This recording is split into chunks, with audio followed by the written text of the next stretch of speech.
Баршаңызға қайырлы күн қыздар. Қыздар, бүгін сіздермен осындай бауырдан жасалған, құрамында көкөністер бар дәмді котлеттер дайындайтын боламын. Менімен бірге болыңыздар, видеоны соңына дейін міндетті түрде көріңіздер.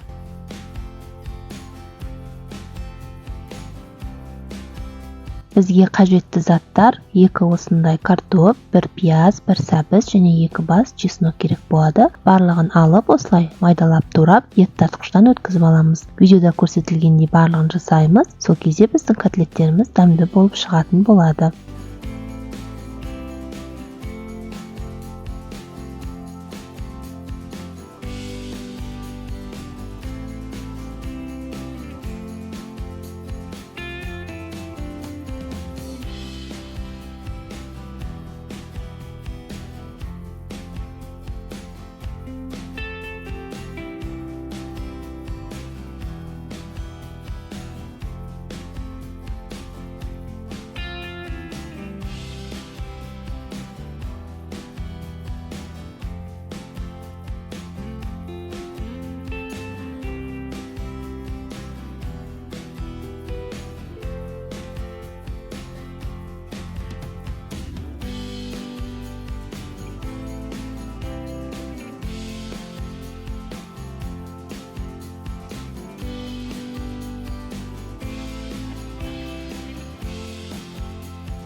Бауырды да алып, ет татқыштан өткізіп аламыз. Үстінен 1 жұмыртқамызды салып, жаңағы ет татқыштан өткізіп алған көкөністеріміздің барлығын үстінен салып, қасықпен жақсылап араластырамыз. Дәміне қарай тұз және өзіңіздің қалауыңыз бойынша түрлі дәмдеуіштерді қоссаңыз болады. Және кішкене сүт құямыз. Сүтіміздің үстінен 2 ас қасықтай ұнды саламыз. Барлығын жақсылап араластырамыз. Бізде біркелкі, қатты қою емес, қатты сұйық емес масса шығуы қажет.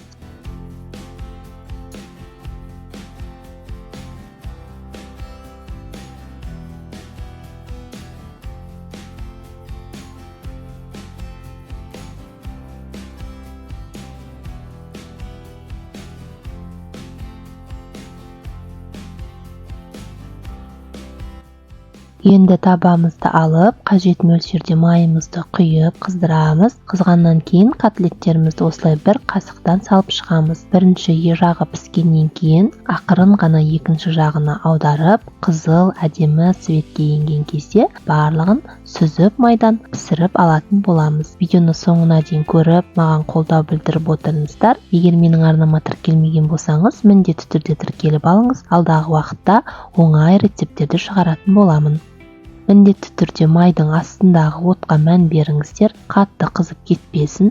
Егер қатты қызып кетсе, котлеттеріміздің ортасы піспей қалады. Сондықтан отты өздеріңіз қадағалап отыруларыңыз қажет. Осылай міне сары болып қызарып пісіп жатыр. Енді пісіріп болғаннан кейін тарелкамызға міндетті түрде қағаз сүлгілерді төсеп, соның үстіне алатын боламыз. Себебі котлетіміздің майын қағаз сүлгі бойына сіңіруі қажет. Жеген кезде сонда қатты майлы болмайтын болады.